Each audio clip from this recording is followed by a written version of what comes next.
First up is Olivia Li.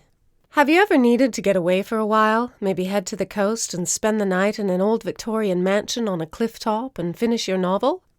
Well, you're about to hear a story where a girl does get away like that, but she finds a little too much inspiration for her ghost story. Pull up a chair around the campfire and listen in to Airbnb. Michelle needed to get away.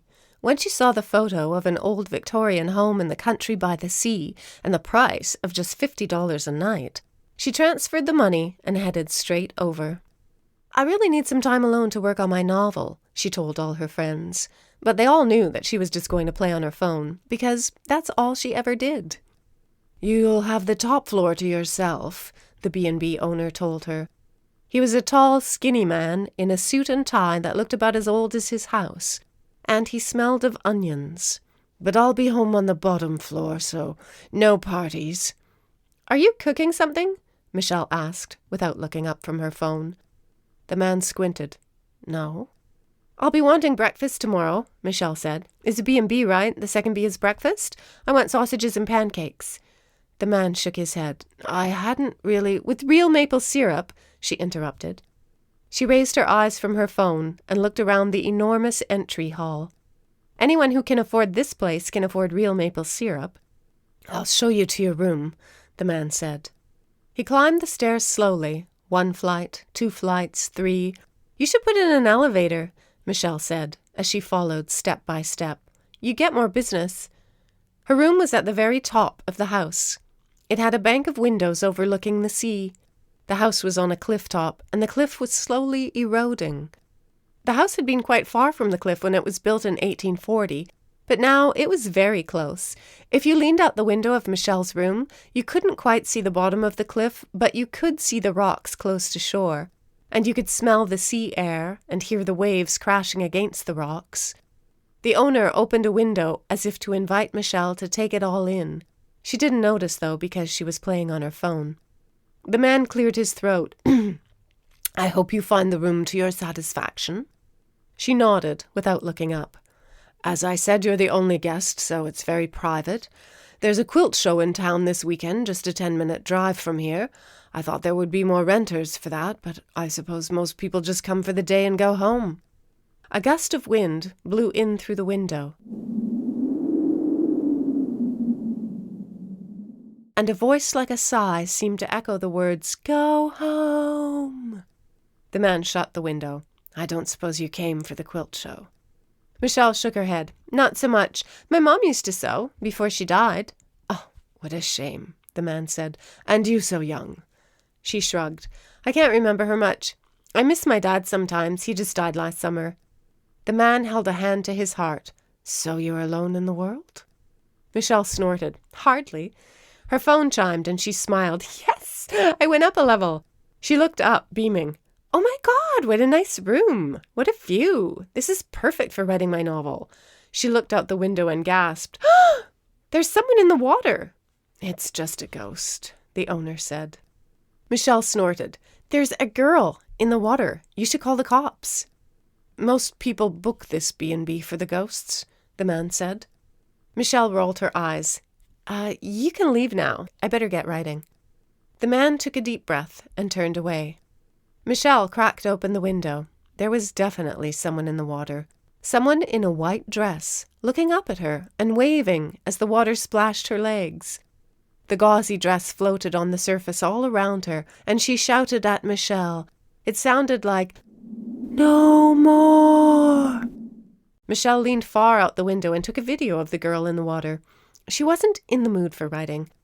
She hadn't actually found the voice of her novel yet, but it was going to be awesome. It was about a girl who went away to an Airbnb, and a coven of witches had rented out all the other rooms. She knew it would be a bestseller just as soon as she wrote it, but she had to be in the right mood, maybe after the next level of her phone game. The crazy person in the water shouted again. It sounded like, "Bozo!" The image of the gauzy dress on the surface and the blurry person waving and the waves crashing against the rocks struck Michelle as the perfect cover for her book to be. She hauled her head back inside the room and hustled down the 4 flights of stairs with her phone in her hand. She knew that coming here would provide just the motivation she needed to get her story out into the world. The B&B owner was polishing silver in the foyer when Michelle zipped by. "Changed your mind about the quilt show?" he asked. She snorted. "You are so weird." She rushed out the door and over to the cliff top. A strange wailing sound rose from the water. Michelle decided to film several minutes of video for a book trailer. She just knew this novel would be a bestseller and she'd make millions from the film rights. It was unexpectedly windy at the top of the cliff, and she had to set her feet apart to steady herself. There were several loose rocks that she nearly slipped on. The wailing wind rose up from the sea, and the woman in the water waved and shouted again. It kind of sounded like, "Frodo!" Michelle kind of wished she'd shut up. She clicked her phone to record video. The wind was really screaming now. She got a good steady position and pointed the camera over the cliff top. She gasped. She could see the very bottom of the cliff now. 2 more women in white dresses stood in the sea at the bottom of the cliff, and another 10 people stood on the rocks, all of them looking up at Michelle and shrieking. "Bozo!" "Did you see a ghost?" the owner of the B&B shouted from behind her. Michelle was so surprised she nearly slipped off the cliff. "Oh my God, you scared me. You're so quiet, and they're so noisy." He smiled.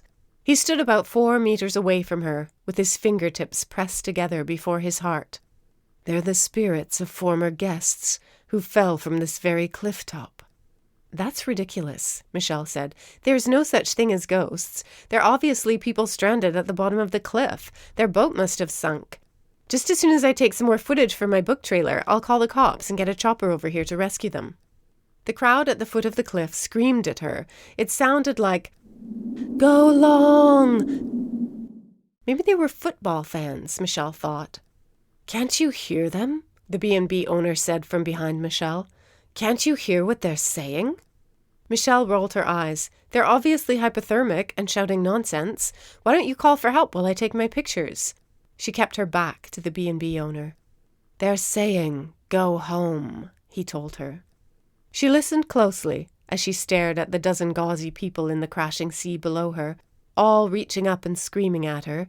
It did kind of sound like, "Go home!" "So go home," she told the B&B owner, "and call the cops." The people at the base of the cliff wailed and cried, "Go home! Go home!" "This is great footage," Michelle muttered happily, staring at her phone screen. "So moody, so creepy." "I think they're talking to you, actually," the B&B owner said, and he laughed deep in his throat. Michelle rolled her eyes. "You're such a weirdo. Just go call the cops." She stared at her phone and recorded the piteous creatures at the bottom of the cliff, all wailing and crying and waving at her. "Go home! Go home!" She decided to get some selfie footage too, with a view of the creepy mansion on the cliff top behind her. That would be for the author picture at the back of the book. So she switched the camera source. In the tiny screen of her phone, her own face came on. She was looking good with the wind in her hair and a shine in her eyes. And the towering old mansion behind her, it was looking good too, with a big bank of black clouds looming over it.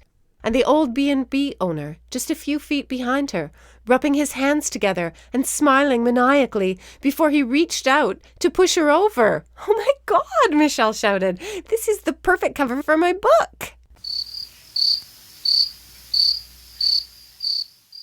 Thank you, Olivia.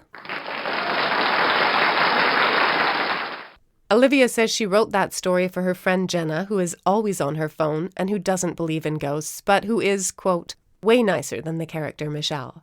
Olivia says she doesn't believe in ghosts either, but really she does, and they really scare her. She doesn't like anything too scary, including scary stories. So thank you, Olivia, for that comedic ghost story. And now for our next student story.